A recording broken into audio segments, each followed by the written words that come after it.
Bonjour à tous et bienvenue pour cet épisode numéro 235 du Basket Lab, le laboratoire du jeu. Alors aujourd'hui, on va parler des Golden State Warriors. Alors, comment allez-vous? J'espère que vous allez bien, j'espère que vous n'êtes pas fan des Warriors, parce que sinon justement pour vous, ça ne va pas fort, mais précisément, c'est de ça dont on va parler aujourd'hui. Je voulais un peu faire un point sur les Warriors qui ont été éliminés en play-in, donc contre les Kings. Ça y est, la saison est terminée, et en fait, je voulais un peu essayer d'en parler un peu sur le côté bilan de la saison, mais sans rentrer dans le détail, mais surtout pour aborder 2-3 points en termes de construction d'effectifs, surtout, et donc le virage à prendre pour ces Warriors 2024, j'allais dire non, 25, bientôt 25 pour la saison 2025. Et puis, comme d'habitude, pour soutenir le podcast, y compris des formats courts, relativement courts comme aujourd'hui, des petites étoiles sur iTunes ou Spotify, des likes sur YouTube, ou un abonnement sur vos plateformes de podcast préférées, et merci à tous pour ceux qui le font déjà. Donc, aujourd'hui, dans notre laboratoire de recherche sur le jeu, on va parler de comment sauver la dynastie des Golden State Warriors. Bienvenue dans le Basket Lab.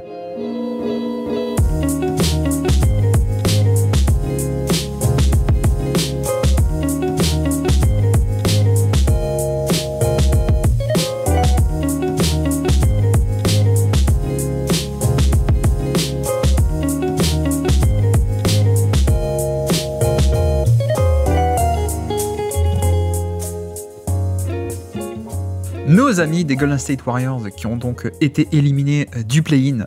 Ils étaient dans le match-up 9-10, comme vous le savez, éliminés par les Sacramento Kings, qui ont pris, entre guillemets, leur revanche par rapport à l'an dernier. Bon, petit podcast, j'espère assez court. J'ai pas non plus des tonnes de choses à dire. Je pense que de toute façon, on fera un bilan plus complet. Vous savez que j'essaye chaque année de faire un bilan équipe par équipe, donc on fera plus en longueur à travers des stats et des points clés, etc. Mais c'est vrai que je voulais un peu aborder la question parce que pour moi, là, on est un peu à un virage. On est un peu à un virage. Et même, je pense qu'il y a un premier virage qui, justement, a été un peu mal négocié l'été dernier. Et bon, bref, allons-y. Que peut-on dire? D'une part, un peu un côté bilan de cette année et surtout, qu'est-ce qu'on peut faire ensuite? C'est vrai que le truc dont on ne s'est pas rendu compte, je trouve, et c'est peut-être lié au côté réputation des Warriors, et l'aspect, les Warriors d'habitude, Steve Kerr, Draymond Green, Stephen Curry, Klay Thompson, les titres dans les années 2010, etc. Comment dire, ce run de titres qui a été interrompu par des blessures d'abord, la free agency où Kevin Durant est parti, mais aussi des blessures avec Klay Thompson, avec Stephen Curry qui a été blessé en 2020, qui est revenu ensuite enfin en 2021, mais Klay Thompson n'était pas là, le titre en 2022, et puis l'an dernier une bonne équipe de saison régulière, une bonne équipe de l'Ouest, je veux dire. Et cette année, ça bloque encore. Et je pense que, pour revenir là où j'en étais, peut-être que ce dont on ne s'est pas totalement rendu compte, c'est à quel point, sans doute, la saison 2022, où ils ont été une équipe d'élite, à quel point c'est pas ça l'anomalie, comparé au cycle plus global depuis 4 ans, en fait. Si on met un peu entre parenthèses la saison 2020, où nous avons eu des blessés, évidemment, donc les Warriors étaient très mauvais. Mais à part ça, donc 2021, 22, 23 et 24, finalement, il n'y a que 2022 qui apparaît un peu comme l'anomalie. Mais vraiment, c'est-à-dire que, si par exemple, je vous le donne, vous le savez, il y a eu le titre déjà, donc ça c'est plutôt un bon marqueur. Mais il y a un autre marqueur qu'on a bien utilisé, un autre indicateur, c'est ce qu'on appelle le net rating, donc le différentiel attaque-défense. C'est le but du basket d'avoir un différentiel attaque-défense, donc à quel point tu es fort dans le jeu, le fond de jeu proposé. Et en 2022, ils étaient à plus 5 de net rating. Plus 5,2 selon Clean the Glass. Et plus 5 de net rating, c'est très solide. C'est vraiment très solide. On n'est pas sur des hauteurs historiques comme ils ont pu faire avant, c'est-à-dire plus 12 en 2015, plus 12 quasiment aussi en 2016, plus 12, quasiment plus 13 avec Kevin Durant, voire plus 7, plus 8, comme la plupart des équipes d'élite sont chaque année, ou comme l'étaient les Warriors avec Kevin Durant aussi, 2018 et 2019. Évidemment, on n'est pas sur cet aspect-là, on n'est pas sur ce niveau-là d'élite, mais plus 5,2, c'est très solide. C'est vraiment très solide. Et pour dire d'ailleurs, cette année-là, ils étaient 5e de NBA, 5e meilleur net rating de NBA. Voilà, pas écrasant, mais très bon, alors que les années autour, 2021, donc 2021, vous savez, c'est l'année où ils se font éliminer du play-in contre les Lakers, et puis, enfin, Lakers d'abord, puis Memphis en play-in. 2021, ils étaient nuls, enfin nuls, pardon. Ils avaient un net rating nul, donc c'est-à-dire, ils n'étaient pas nuls dans le sens mauvais, hein, mais ils avaient un différentiel qui était de 0, plus 0,4. Donc voilà, on avait une équipe qui était à peine dans la moyenne, hein, qui était 15e d'ailleurs avec ce net rating, plus 0, 0,4. Donc aucun différentiel créé entre attaque et défense. Une équipe bien moyenne de NBA. 2022, on l'a dit. 2023, après le titre, on est à plus 2. Et cette année, on est à plus 2,2. L'an dernier, plus 2,4, pardon. Plus 2,4 et cette année, plus 2,2. Donc voilà, on est loin des standards, comme dit, de 2022. On est loin des standards même encore plus de avant, hein, du cycle où il y avait tous les titres et la dynastie des années 2010.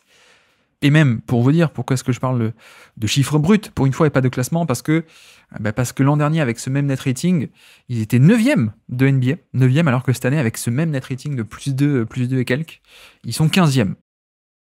Et en effet, l'an dernier, 2023, était une anomalie un peu historique en termes de net rating à l'échelle globale de la ligue, où on n'avait aucune locomotive et une homogénéité assez dingue, hein, dans cette conférence Ouest et même dans toute la NBA. Ce qui fait que, voilà, faut pas regarder trop le classement, je pense, pour 2023. Le fait est que, si on regarde juste l'indicateur net rating, on a 2022 qui apparaît comme l'anomalie. Effectivement, c'était une très bonne équipe qui crée un vrai différentiel attaque-défense. Plus 5,2 points de différence attaque-défense par 100 possessions. Avant, c'était plus 0, 2021, et depuis 2 ans, on est à plus 2, qui est beaucoup plus banal. Plus 5, on est sur un calibre finaliste de conférence, si vous voulez, grosso modo, ou un peu plus. Plus 2, on est sur du premier tour, quoi. D'habitude, hein, d'après un peu l'échelle habituelle et où est-ce qu'on retrouve chacun d'habitude. Voilà, on est plutôt sur ce niveau-là. Et comme dit, je pense qu'on s'en rend pas compte. Et maintenant qu'on a un peu plus de recul, on commence un peu à s'en rendre compte. Mais vu qu'on a un peu cette image de les Warriors de d'habitude, hein, de la décennie d'avant, avec Curry, avec Draymond Green, avec Steve Kerr, c'est des Warriors qui étaient champions. Et même avant que Kevin Durant soit là, c'était encore une équipe qui était championne. Le fait est que non. En fait, c'est plutôt l'anomalie 2022. Et depuis 4 ans, on a plutôt une équipe assez banale, qui, sur une année 2022, avec un très bon supporting cast, a été fabuleuse. Mais depuis, on a quelques problèmes. Je pense que, premièrement, un atout qui était majeur dans la construction de l'équipe de la décennie précédente, c'est que les Warriors avaient réussi à signer Curry en sortie de contrat rookie à peine 12 millions l'année, parce qu'il sortait d'une saison quasiment blanche à cause de ses chevilles. Donc voilà, c'était aussi un atout énorme, parce que comme il était que à 12 millions l'année, on avait pu construire autour et dépenser plus d'argent autour de lui. Et vous allez voir que c'est un thème un peu primordial aujourd'hui dont on va parler. Mais en effet, déjà, il y a cette différence. Le fait que Curry était moins cher au début, donc c'était pas pareil, alors que là, on est autour des 50, 55, 60 millions, je crois, sur les prochaines années, et depuis quelques années, donc voilà, ça coûte plus cher, donc il y a moins de place déjà. Et en effet, je pense qu'on ne se rend pas compte non plus à quel point l'effectif autour est moins fort. On a un peu ce biais avec Kevin Durant ou sans Kevin Durant, et en disant les Warriors, même avant Kevin Durant, ils étaient champions, hein, champions en 2015 et finalistes en 2016 avec le bilan en battant les Bulls de 96, bilan de saison régulière, pardon, je perds mes mots. Et voilà, donc on fait un peu ce truc, avant Kevin Durant, les Warriors étaient déjà très forts, mais en fait non, c'est pas totalement la même équipe. Klay Thompson était moins cher, Stephen Curry était moins cher, Draymond Green aussi était moins cher, il était encore en contrat rookie, ou alors puisque draft 2012, donc contrat deuxième tour 3 ans, 12, 13, 14, 15, ouais, bref. Globalement, on avait beaucoup d'argent qui était alloué dans le salary cap sur d'autres postes et on avait une densité d'effectifs qui était très bonne. Là, c'est vrai que finalement, on a une saison qui avait été magnifique et je me demande à quel point est-ce que c'était pas lié cette année 2022 au fait que les Warriors avaient tout simplement réussi à faire d'excellents coups sportifs sur des petits coups financiers, si je puis un peu le formuler comme ça, dans le sens où, hein, souvenez-vous, on avait réussi à sortir des... Jordan Poole était encore en contrat rookie, il était encore très bon cette année-là, en 2022. On avait aussi du autoporteur qui avait été signé et un peu sorti de nulle part, où on s'y attendait pas, et d'ailleurs, depuis Je crois que sur les 5 dernières années, c'est la seule saison d'Otto Porter où il joue pas mal de matchs. Avant et après, blessé. Donc Otto Porter aussi coûtait rien. Kevin Looney coûtait pas grand-chose. Damian Lee avait un peu émergé, coûtait rien. Même des Nemanja Bjelica aussi, coûtait pas grand-chose. Gary Payton, qui avait été un élément clé de 2022, coûtait rien du tout. Même on peut rajouter, Toscano Anderson ou des mecs comme ça. Iguodala aussi, qui était en contrat minimum, je crois, ou très très peu. Bref. En gros, 2022, pour moi, ça avait marché, et on a une certaine magie qui avait marché, parce qu'on avait Curry, top de sa forme, Draymond, top de sa forme, Klay Thompson qui revenait, mais surtout, Jordan Poole, très bon et en contrat, rookie, et puis plein de vétérans de type Otto Porter, Bjelica, André Iguodala, Gary Payton, Toscano Anderson, Damian Lee, une profondeur d'effectifs assez dingue, pour pas cher du tout. Pour vraiment pas cher. Et, en fait, durant cette saison-là, tous les paris de l'effectif du front office des Warriors avaient été payants. Absolument tous, comme dit Bjelica, Otto Porter, alors qu'Otto Porter, blessure. Gary Payton, alors que Gary Payton, aussi blessure, et puis même avant ça, il n'était pas forcément établi en NBA à cause de son manque d'attaque. Iguodala, qui fait une trentaine de matchs, mais qui avait été aussi intéressant en playoff. Voilà, il n'y avait que des paris qui étaient payants. Plus l'explosion de Jordan Poole aussi, comme dit, qui était très bon et qui était pas cher, parce que encore dans son contrat rookie. Donc ce qui faisait qu'on avait une construction d'effectifs qui était géniale en fait. Parce que on avait un Curry qui était plus cher qu'avant, même beaucoup plus cher, mais en même temps enfin payé à sa valeur normale, on va dire, proportionnellement à son niveau. Ok, très gros contrat, mais en dehors de ça, on avait beaucoup de valeur sur beaucoup de joueurs qui avaient été des paris et qui étaient des paris absolument fabuleux. Vraiment. Contrat rookie, contrat minimum, que des mecs avec un rendement bien supérieur à leur contrat. Et ce qui fait que, cette année-là, la magie a marché, le supporting cast était suffisant pour que Curry mène l'attaque et Draymond la défense, et on avait donc le 5e meilleur net rating de NBA. L'attaque n'étant pas fabuleuse, à peine dans la moyenne, l'attaque était 17e cette année-là, 17e, donc autour de la moyenne, 17e sur 30. Par contre, la défense était élite, clairement élite. Et puis même, en fait, si on regarde les chiffres d'attaque en play-off, cette fois, il y avait un vrai step-up, puisque en play-off, en fait, les Warriors avaient eu la 3e meilleure attaque de NBA sur les play-offs. Et même en chiffres bruts, si vous voulez. En 2022, saison régulière, on était à 112, quasiment 113. En play-off, c'est monté à 116 d'offensive rating moyen sur les play-offs.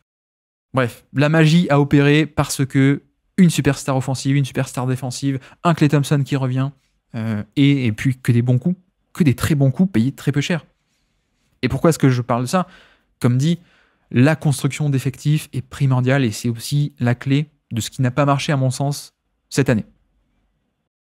2022, tout a marché, et donc sportivement, tout a marché aussi. Avant et après, c'était pas le cas. C'est-à-dire que 2021, pour vous dire, on avait déjà plutôt une défense qui était d'élite, mais l'attaque était moins bonne. On était 21e attaque de NBA sur 30 en 2021, donc c'était peut-être à un niveau pas assez suffisant pour que ça marche en fait, pour que le tout marche. Et pour dire, en 2021, déjà il n'y avait pas Klay Thompson, on avait un Jordan Poole qui était mauvais encore offensivement en 2021, et puis on avait des Kelly Oubre, on avait des joueurs comme ça, mais voilà, clairement l'attaque en 2021 était assez limitée. Wiggins était là et aidait bien en défense, mais pas trop en attaque. 2021, Wiggins, c'était pas sa meilleure année offensive. On avait du Bazemore, on avait beaucoup de minutes de Toscano Anderson aussi. Bref, l'attaque marchait pas. Donc ça, c'était 2021, donc assez mauvais en attaque, et donc le tout n'était pas assez bon. Net rating, équilibre, attaque-défense, différentiel attaque-défense, à peine nul. 2023 et 2024, c'est un peu l'inverse, c'est-à-dire l'attaque était bonne, même assez bonne, 8e et 10e, donc top 10 en 2023 et 2024, mais la défense a commencé à glisser. Et en fait, ça a fait toute la différence entre une équipe qui est calibre, finaliste de conférence, voire titre NBA, et une équipe qui est à peine une équipe presque banale, j'ai envie de dire, ou alors simplement une bonne équipe de conférence Ouest.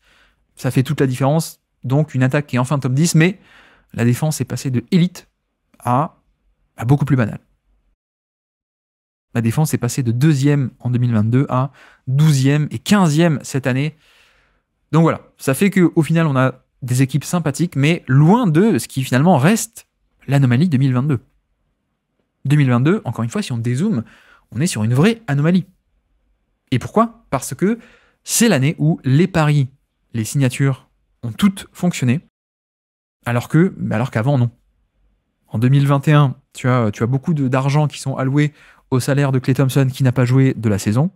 Et puis dans 2023 et 2024, tu as des paris qui marchent un peu ou qui marchent pas. Et donc, on a un tout qui ne marche pas si bien que ça. Et on a un Stephen Curry et un Draymond Green qui sont peut-être un peu seuls pour caricaturer. Moi, j'aime bien le supporting cast de cette année parce qu'on a beaucoup de variétés de profils, mais finalement, on n'a aucun foudre de guerre, quoi.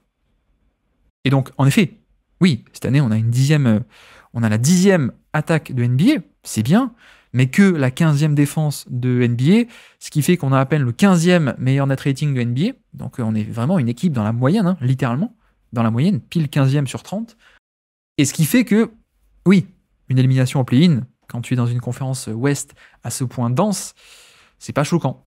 Ça colle même totalement, malgré, encore il faut le dire, le talent offensif de Curry, qui est encore excellentissime, et pour moi aussi le talent défensif de Draymond Green, qui est encore dans son prime. Je sais que beaucoup de monde, voilà, il y a un peu ce côté, ah ben non, mais ils sont moins bons collectivement, Draymond est moins bon, enfin un peu ce raccourci. Moi je trouve que Draymond Green est encore fabuleux. Vraiment. Quand on étudie le film, comme on dit, quand on dissèque un peu tactiquement, enfin il y a des matchs encore, je dis pas qu'il a été bon tout le temps, mais il y a des matchs encore fabuleux, quoi. Je trouve pas qu'il est plus vieux, il y a un step athlétique en moins, non. Pour moi, je le vois pas. Le problème de Draymond, c'est simplement la suspension cette année. C'est ça le problème. Et peut-être même, d'ailleurs, que si Draymond ne manque pas tous ses matchs à cause de la suspension, peut-être même que les Warriors ont quelques victoires de plus et sont peut-être même 6e à l'Ouest. Et encore, ils seraient peut-être en train actuellement de disputer une série de playoffs ou de se préparer à la disputer. Peut-être. Bref, je veux pas faire trop long sur ce côté bilan. On en parlera plus en détail. Je veux pas faire trop compliqué non plus dans les chiffres, etc., etc. Juste retenez l'idée, parce que je pense que c'est le principal, que depuis 4 ans, on a une année anomalie, c'est 2022, où en effet sportivement tout a marché, et notamment des paris free agency qui ont marché, alors qu'avant et après, non.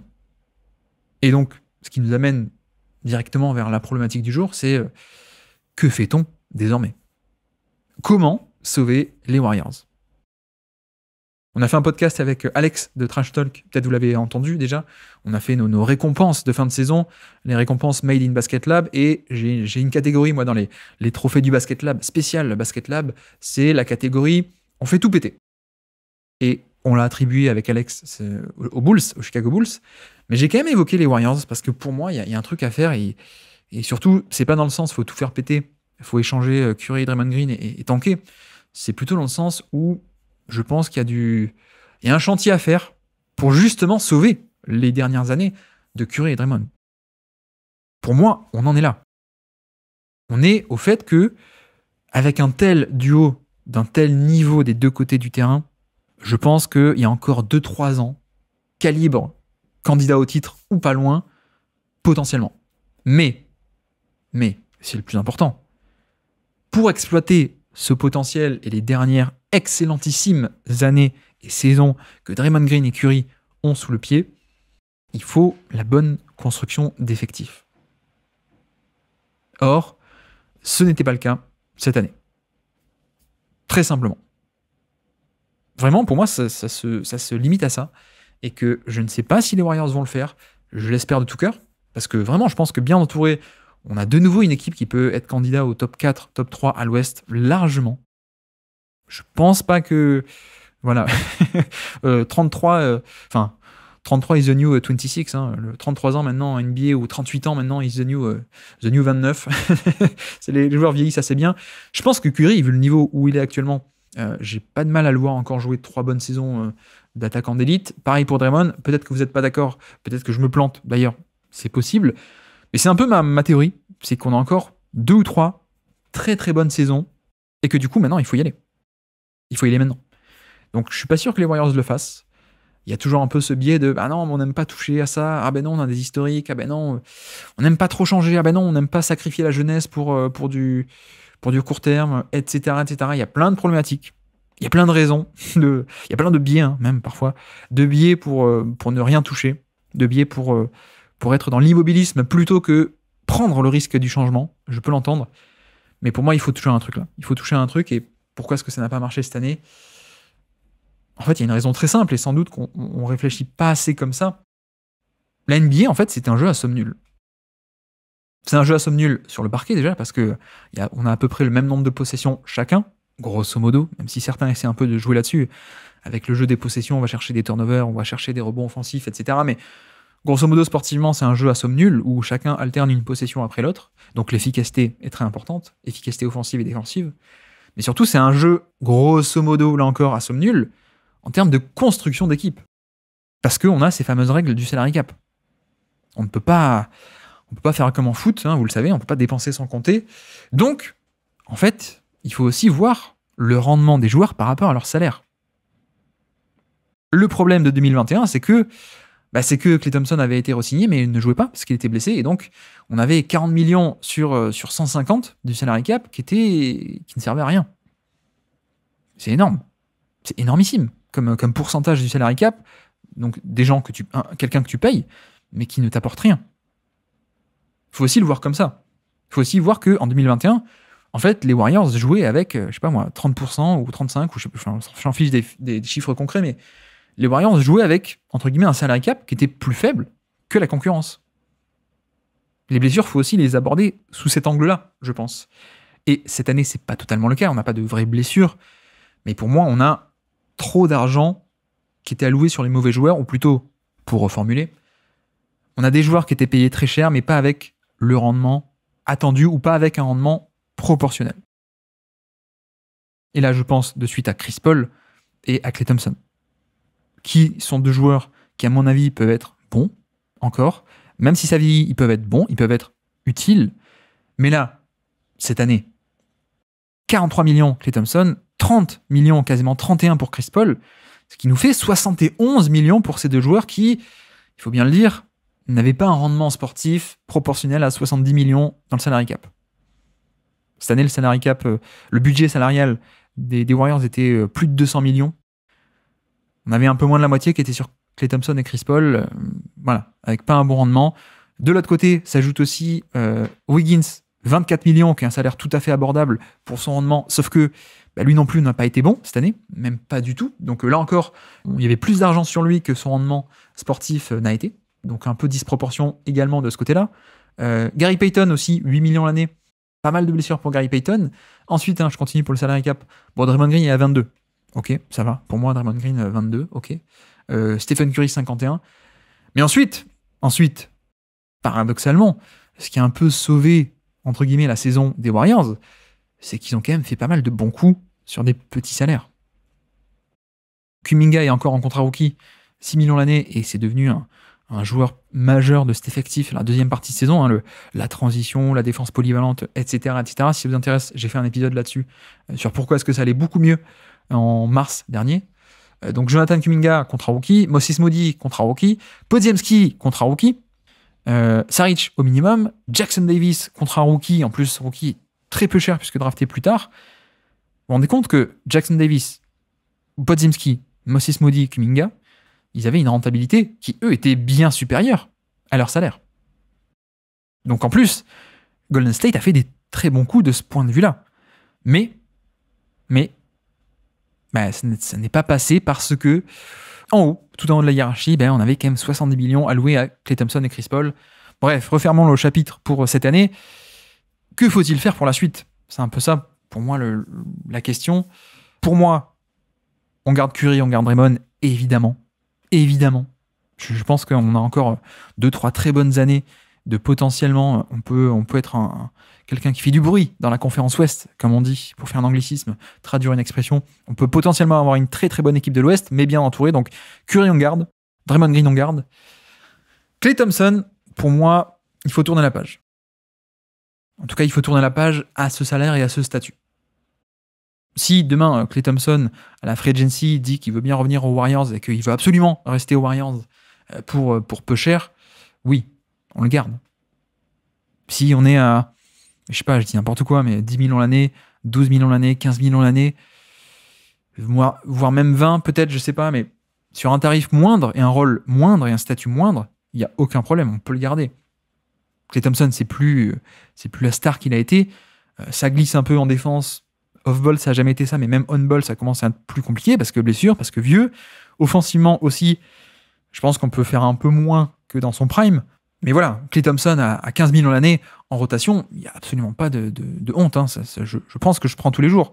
Mais après, il y a deux problèmes. Premièrement, même si tu le re-signes pour pas cher, quid un peu du côté statut? C'est compliqué hein, quand même, dans la même équipe et sans partir d'accepter un statut moindre. Déjà, premièrement. Et puis deuxièmement, est-ce que vraiment il va vouloir rester aux Warriors ou aller prendre un chèque beaucoup plus onéreux ailleurs? On sait que ça parle aussi beaucoup de Orlando, qui a besoin de spacing, par exemple. Mais je pense qu'il y aura des opportunités sur le marché où certaines équipes, pour l'attirer, vont justement mettre un peu le côté petit bonus d'argent, peut-être. Donc voilà. Klay Thompson, peut-être qu'il faut tourner la page, peut-être qu'il ne sera pas là l'an prochain. Et puis il y a l'autre cas qui est celui de Chris Paul. Pour moi, Chris Paul était un problème cette année, en dehors des blessures, parce que ça faisait un peu redondant, à mon avis. Non pas qu'il ait exactement le même profil, mais à quel point est-ce qu'il y avait besoin d'avoir autant d'argent alloué à un meneur comme Chris Paul, sachant que tu as déjà dans l'effectif Stephen Curry. On n'est pas du tout sur le même style de jeu, évidemment. Mais à quel point tu avais besoin de la création offensive de Chris Paul à ce tarif-là? Et à quel point, au contraire, tu ne peux pas utiliser les 30 millions de Chris Paul sur par exemple, 2 top 3&D. Pour moi, j'aurais préféré, si on me faisait choisir, j'aurais pris 2 Elite 3&D à 15 millions l'année plutôt que Chris Paul. Et donc, clairement, c'est un peu ça la stratégie pour moi pour l'an prochain. C'est ça. Je pense que Chris Paul, là, il faut tourner la page. Après, comment est-ce qu'on va le faire? Je ne sais pas. Déjà, est-ce qu'ils vont vouloir le faire? C'est pas sûr. Rappelons que le GM, c'est Mike Dunleavy, hein, l'ancien joueur des Bucks et de plein d'autres Chicago, etc. Warriors aussi, d'ailleurs, je crois. Mais voilà. Mike Dunleavy, ancien joueur des années 2000 et 2010. Est-ce que lui, il n'a pas aussi peut-être eu un biais sur ce côté? Il l'a affronté, il l'a connu. Est-ce que peut-être il avait un meilleur avis de Chris Paul que nous? Est-ce qu'il voyait moins le côté redondant? Je ne sais pas. Chris Paul, en plus, la situation, pour faire le point, la situation contractuelle, on n'est pas sur une fin de contrat. 30 millions cette année, 30 millions l'an prochain, mais le contrat n'est pas encore garanti. Il n'a pas un contrat et un montant qui est garanti. Donc il y a deux options, c'est soit les Warriors ne le garantissent pas et donc il devient free agent, soit ils le garantissent pour ensuite pouvoir l'échanger. Ça peut aussi être une possibilité. J'avoue que je sais pas trop. Je sais pas trop qu'est-ce qu'ils vont choisir de faire. On pourrait argumenter qu'ils pourraient le laisser partir, ne pas garantir le contrat et puis free agency. On pourrait argumenter qu'ils vont essayer de garantir le contrat pour l'échanger ensuite, et notamment par exemple un package Chris Paul plus un jeune joueur. On a un peu un aspect, Chris Paul apporte le salaire, le jeune joueur apporte l'attrait dans l'échange, et donc ça permet d'avoir comme ça en retour un salaire, puisque vous savez qu'il faut un équilibre des salaires. Ça permettrait d'aller chercher quelqu'un qui a un gros salaire grâce à ça. Bon, par exemple, je dis n'importe quoi, hein, c'est pas une piste sérieuse, c'est pas concret, mais pour illustrer. Par exemple, imaginons les Warriors veulent Mikal Bridges. Théorique. Mikal Bridges, il est autour des 21 millions, 23 millions, 24 millions. Si tu fais un échange seulement contre Kuminga, ça passe pas. Tu peux pas accepter plus de salaire que tu n'en envoies, surtout pas les Warriors qui sont assez bouchés en termes de salary cap. Donc voilà, il faudrait toi-même envoyer plein de salaires, donc Chris Paul, mais sauf que Chris Paul, les mecs ils vont dire non, c'est pas assez, on n'est pas intéressé, on s'en fiche de Chris Paul. Donc Chris Paul peut apporter le côté équilibre des contrats, plus un jeune ou deux d'ailleurs, apporter le côté attrait pour l'autre équipe. Donc ça peut éventuellement être un package comme ça. Donc voilà, Klay Thompson, premier cas. Chris Paul, imaginons que les deux ne soient plus dans le roster l'an prochain, ça fait quand même 70 millions. Alors, pas exactement, il y a des règles dans le salary cap, tu peux pas signer comme tu veux, surtout pas les Warriors, mais grosso modo, hein, juste pour l'idée, ça fait quand même une énorme somme d'argent qui aurait pu être mis sur des 3&D ou des role-players d'élite, voire même plus que des role-players, des vrais joueurs de rotation de playoff. Par exemple, hein, allons voir les salaires. Nous avons par exemple du Derrick White cette année qui est à 18 millions, Norman Powell 18, Max Strus a été signé à 14, KCP est à 14 aussi. Lou Dort est autour des 15 millions également. Maxi Kleber à Dallas, c'est 11 millions. DiVincenzo, d'ailleurs, 11 millions, ils l'ont laissé partir, mais 11 millions, c'est une très très bonne affaire. Gabe Vincent est autour des 10. Bref, vous voyez un peu l'idée. En termes de... Je dis pas ces joueurs-là, mais c'est juste pour vous dire l'idée qu'avec autant d'argent, il y a moyen de recruter 2, 3, 4 joueurs, vrais bons joueurs. Avec des salaires moindres, mais qui sont des vrais joueurs qui peuvent apporter des vraies minutes et compétents des deux côtés du terrain. Et honnêtement, c'est de ça qu'ont besoin les Warriors. Ils n'ont pas besoin d'un Chris Paul qui, bon, du coup, on ne les verra pas en playoff, mais en playoff, je pense, n'aurait pas eu des tonnes de minutes parce que tu peux pas avoir trop de mauvais joueurs défensifs sur le terrain, et parce qu'en plus Chris Paul il est vieux, et que Chris Paul c'est très bien pour être mené à la seconde unité, mais en playoff, la seconde unité, elle joue moins de minutes aussi. Finalement, t'as pas besoin de payer aussi cher un créateur offensif de ce niveau.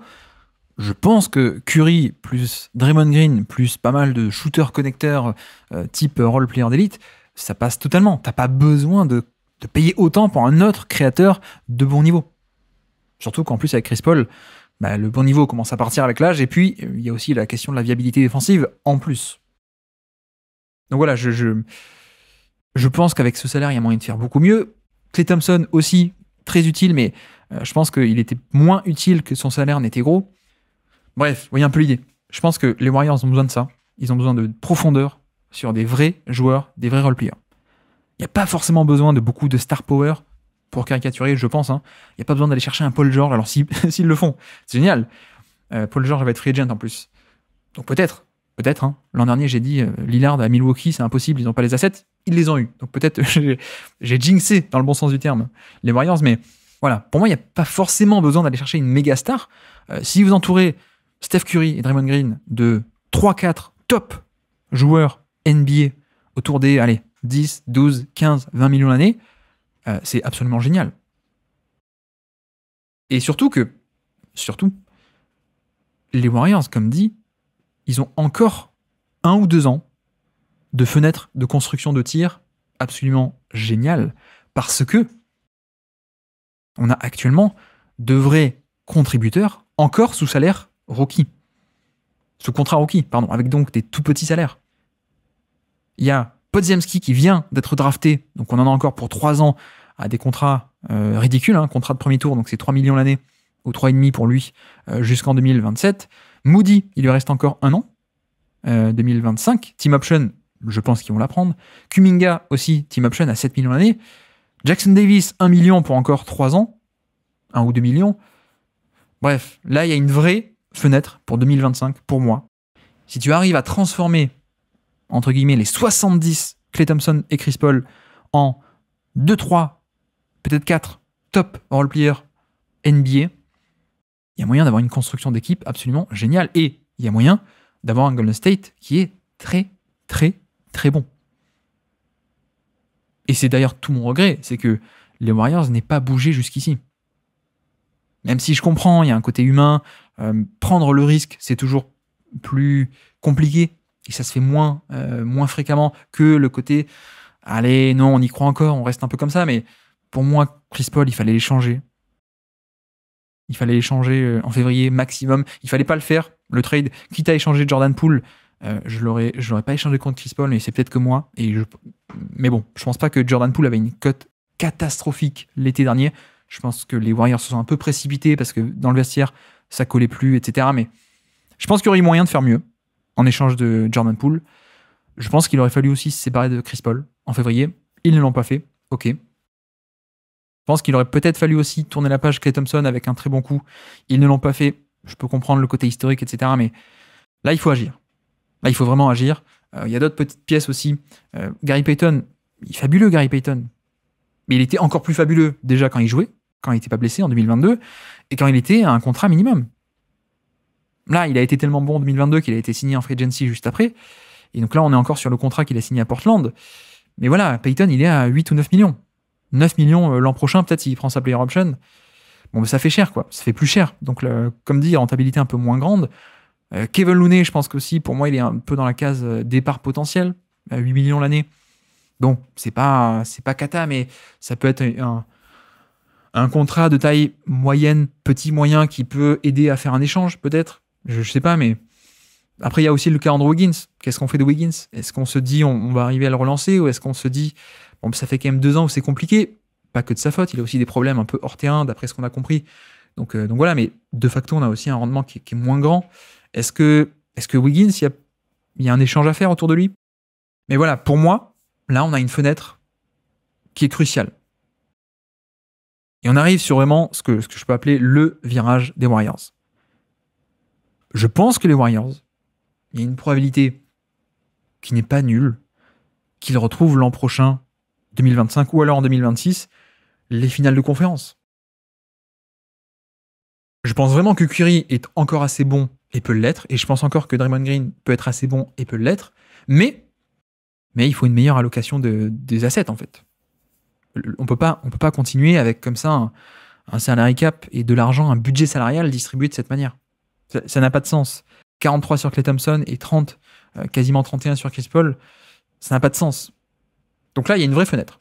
Curry, qui est payé comme une superstar, ok, 55, bon bah ça c'est le jeu. Draymond, 24, pour moi c'est...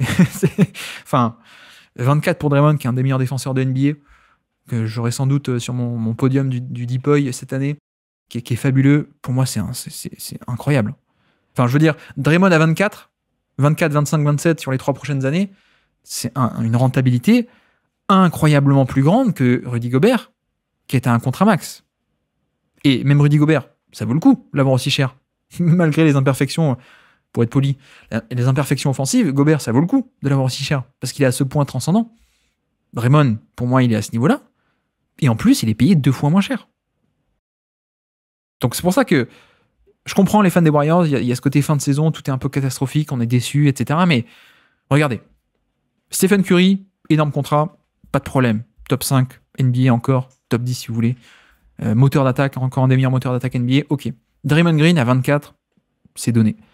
Wiggins à 26, soit on en fait un échange, soit on le garde et à 26, franchement c'est génial. Ensuite on a Kuminga, Moses Moody, Podziemski, Jackson Davis, 4 contrats rookies qui coûtent peanuts, comme on dit dans le dictionnaire. Ça coûte rien. Et la rentabilité de ces contrats, elle est fabuleuse. Sachant que Moses Moody n'a pas toujours joué, mais pour moi, Moses Moody, 25 minutes par saison, 25 minutes par match, ou voire même 30, j'ai aucun problème à lui donner ça. Si l'an prochain, il n'y a pas Klay Thompson, il n'y a pas Chris Paul, et que lui monte dans la rotation, j'ai aucun souci avec ça, vraiment. Donc Kuminga, Moody, Podziemski, Jackson Davis, payé au lance-pierre, et qui peut avoir un vrai rôle. Et puis, donc, reste les 70. Bon, je caricature, hein, mais reste cette énorme somme qui, cette année, était allouée à Klay Thompson et Chris Paul, et qui, l'an prochain, peut être mise sur plein de joueurs. Plein de joueurs différents et plein de contributeurs différents. Sachant qu'en plus, j'en ai pas encore parlé, mais il y a aussi le cas donc, de Jonathan Kuminga. Je n'ai pas trop développé, mais est-ce qu'on pourrait pas, si il y a une vraie et bonne opportunité, est-ce qu'on pourrait pas en profiter pour l'échanger, Kuminga? Alors il faudrait que l'opportunité soit intéressante, parce que pour moi, j'avais pas cet avis-là il y a 6 mois, mais pour moi, la Kuminga a quand même montré pas mal de choses, et je pense qu'il a une plutôt bonne valeur et une plutôt bonne utilité. Je veux dire, donc, par exemple, l'été dernier, je l'aurais échangé contre moins. Cette année, je vais être un peu plus exigeant. Si je suis à la place de Warriors, j'y suis pas, mais cette année, je vais être un peu plus exigeant. Mais si on me dit Kuminga peut servir dans un échange pour aller chercher un top joueur, je pense que j'hésite pas et je le mets dedans. Mais, comme dit aussi, ça me va de le garder. Ça me va totalement de le garder. Je suis plus bas sur le potentiel offensif et le potentiel go-to-guy. Et sur le côté, il peut se développer pour être extrêmement bon. Moi, je lui vois un plafond plus bas, mais ça me va de le garder, parce que Draymond plus Kuminga, plus 2-3 role-players de plus défensifs, ou en tout cas 2-3 très bons joueurs NBA, à mon avis, il y a de quoi faire une excellente défense NBA. Donc ça me va de le garder aussi. Ça peut aller dans les deux sens, clairement. Et après, donc, à voir. Qui est-ce qui est possiblement qu'on peut récupérer côté Warriors en free agency, donc s'il y a un peu de place sous le salary cap. Bon, malheureusement, la free agency 2024, elle est pas top. Hein. Les principaux candidats, c'est du Tobias Harris, James Harden, qui va peut-être re-signer aux Clippers, Siakam, qui va re-signer aux Pacers. Tiens, je roule l'idée, il est encore marqué là, mais qui a déjà re-signé aux Celtics. Hayward, bon, qui est vieux, parmi les gros contrats finissants actuellement. Laurie, pareil, c'est vieux. DeRozan, pas intéressant, je trouve pas. Bruce Brown, je pense qu'ils vont activer son option. Pour le coup, Toronto, ils vont pas le laisser partir pour rien. Lonzo Ball, qui n'a pas joué depuis 2 ans. Evan Fournier aussi sur le marché. Ochai Anunoby, techniquement, on va être free agent, mais moi, je le vois bien. Je pense qu'il y a même déjà un peu un accord tacite et officieux entre Anunoby et les Knicks. Donc, ça m'étonnerait. D'Angelo Russell, free agent, Gary Trent, Markel Fultz. Bon, c'est quand même pas la folie. Malik Beasley, Valanciunas, Ty Jones. On n'a vraiment pas une classe de free agent 2024 fabuleuse. Par contre, on a KCP, potentiellement KCP, qui a une player option, donc c'est pas sûr qu'il la prenne. Bon, peut-être il va la prendre, hein. Peut-être que Denver va faire le back-to-back, peut-être que juste il va la prendre parce qu'il est bien dans cette équipe, donc peut-être même que KCP ne sera pas free agent, mais s'il l'est, ça peut être un excellent coup, à mon avis, autour des 15-20 millions. KCP, ce serait absolument fabuleux dans cette équipe, mais comme dit, pas sûr. Il y a donc le cas Paul George. Oui, ce serait génial, Paul George. Je ne sais pas concrètement si ça peut marcher. Je pense que oui. Je pense qu'il y a moyen de dégager du monde un peu. Si vraiment ça se joue à quelques millions près, ils vont bazarder du Kevin Looney, ils vont bazarder du Payton pour pas cher, mais juste pour faire la place.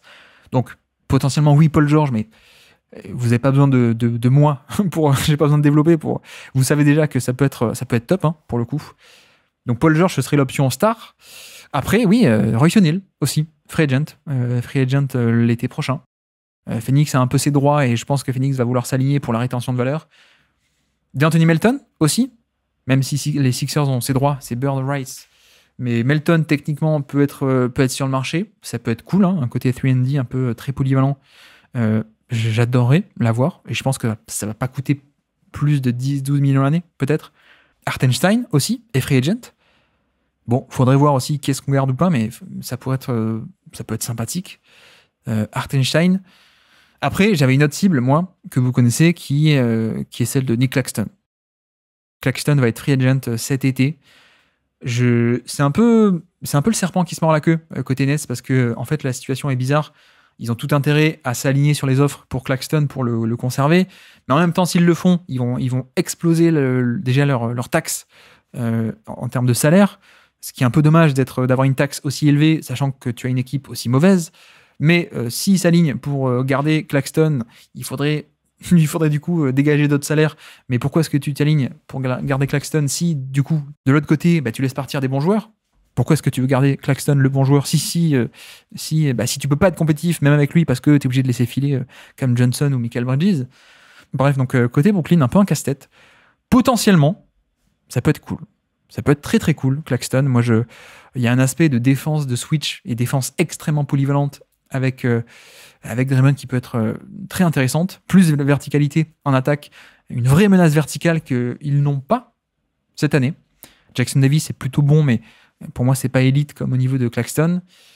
Après, ça ne règle pas Claxton le côté profondeur et densité de l'aile. Mais ce serait un bon coup. Peut-être à voir. Moi, il y en a un que j'aime beaucoup, c'est Jason Tate, qui est free agent. Je suis pas sûr que Houston le re-signe, mais Jason Tate, alors que je dis pas de bêtises, Jason Tate a peut-être une option, une team option. Je vais regarder. Oui, team option. Donc Jason Tate, non, n'est pas free agent. Merci Spot Track. Caleb Martin a une player option, mais il va peut-être pas la prendre, Caleb Martin. Peut-être que c'est un peu le moment où justement, quitte à prendre une année à 7 millions, il refuse, il ne prend pas cette option et il prend un contrat plus cher, sur plus long. Donc potentiellement, Caleb Martin serait génial, hein, dans cet effectif.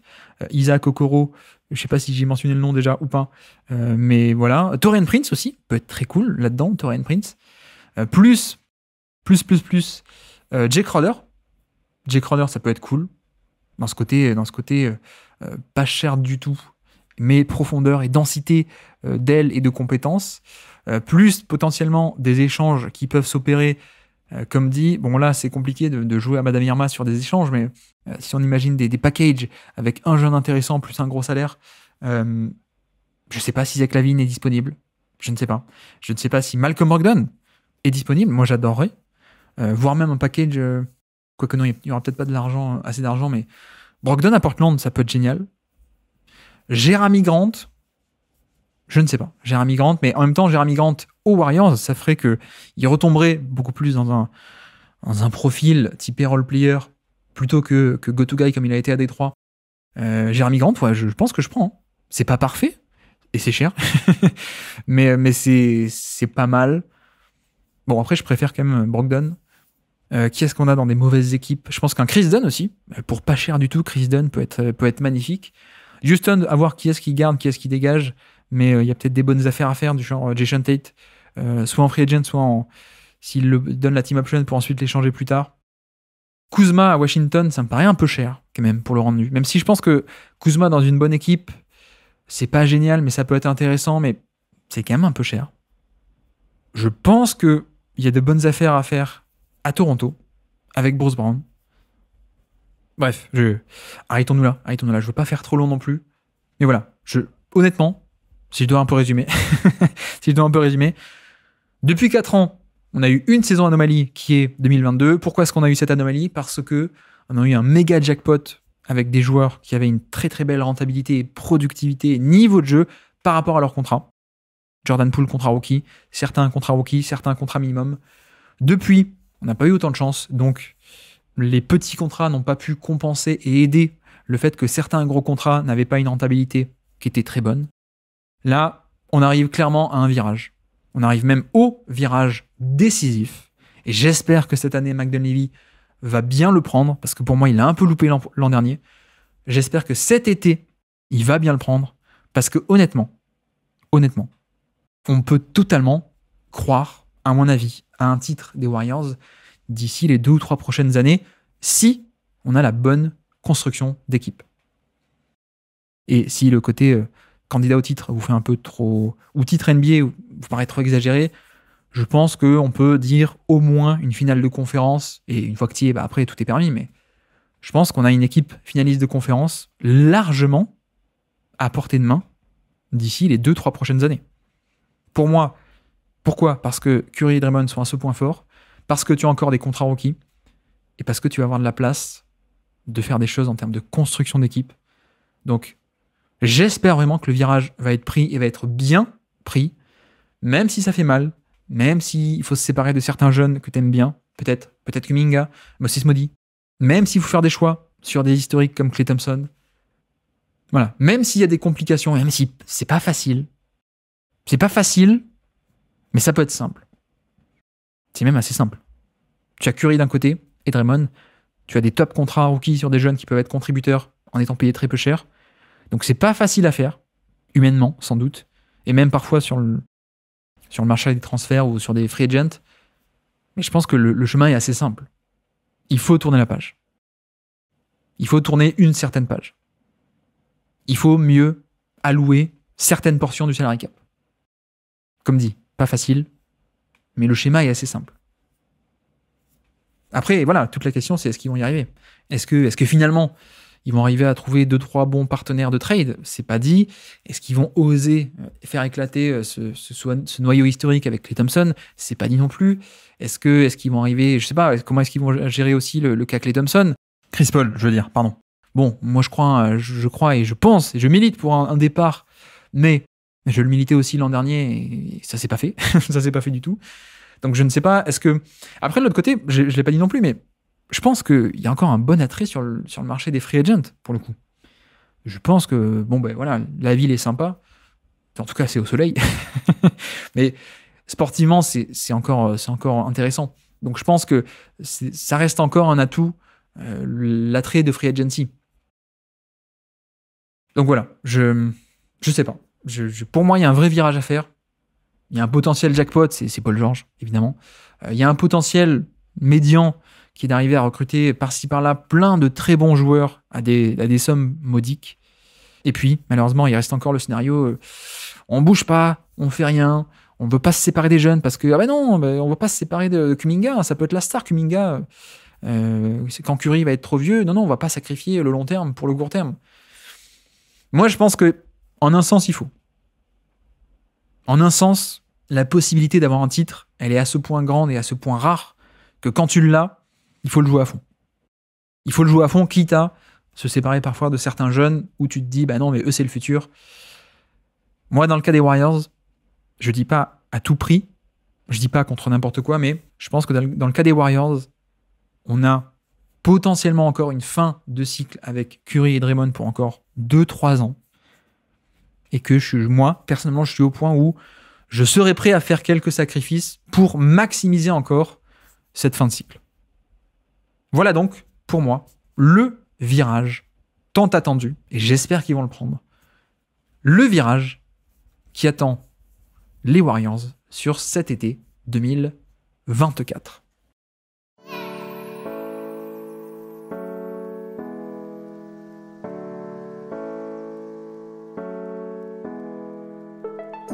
Merci à tous d'avoir suivi cet épisode, j'espère que ça vous aura plu. Et donc voilà pour ce petit épisode. Bon, comme dit, je maîtrise pas non plus totalement toutes les nuances du CBA, mais je pense que globalement, et j'ai rien dit de révolutionnaire aujourd'hui, c'est simplement, je voulais quand même insister sur le fait que pour moi la dynastie n'est absolument pas finie. Elle n'est vraiment pas finie, et même s'il y a ce côté un peu déprimant de on est éliminé, on n'est pas top, etc., je pense qu'il faut quand même garder en tête que c'était le propos du jour, les Warriors ont quand même de très très bons atouts, à savoir une superstar offensive, une superstar défensive, plein de petits contrats rookies et donc désormais du cap space ou des manières d'obtenir du salaire et des salaires un peu différents. Voilà, c'est un peu le propos d'aujourd'hui. Rien de nouveau, rien de spectaculaire, mais je pense vraiment que pas mal de gens sous-estiment à quel point la dynastie, entre guillemets, en tout cas cette équipe peut redevenir très forte. Voilà, c'est pour ça aujourd'hui que je voulais faire ça. Pour beaucoup, ça sent la fin de la dynastie. Je pense qu'avec quelques bons choix, on n'est vraiment pas si loin d'une équipe qui est très forte. Donc voilà. Voilà pour aujourd'hui. Et puis donc, nous, on se retrouve, je ne sais pas, mais je pense que si j'ai le temps, c'est pas sûr, mais si j'ai le temps, peut-être on se retrouve samedi dans la journée pour un bracket des playoffs 2024. Et donc, sur ce, je vous remercie une nouvelle fois de m'avoir écouté jusqu'au bout. Un grand merci pour toutes vos petites étoiles et votre soutien. Merci beaucoup, ça fait très plaisir. Et moi, je vous dis à très bientôt. Ciao.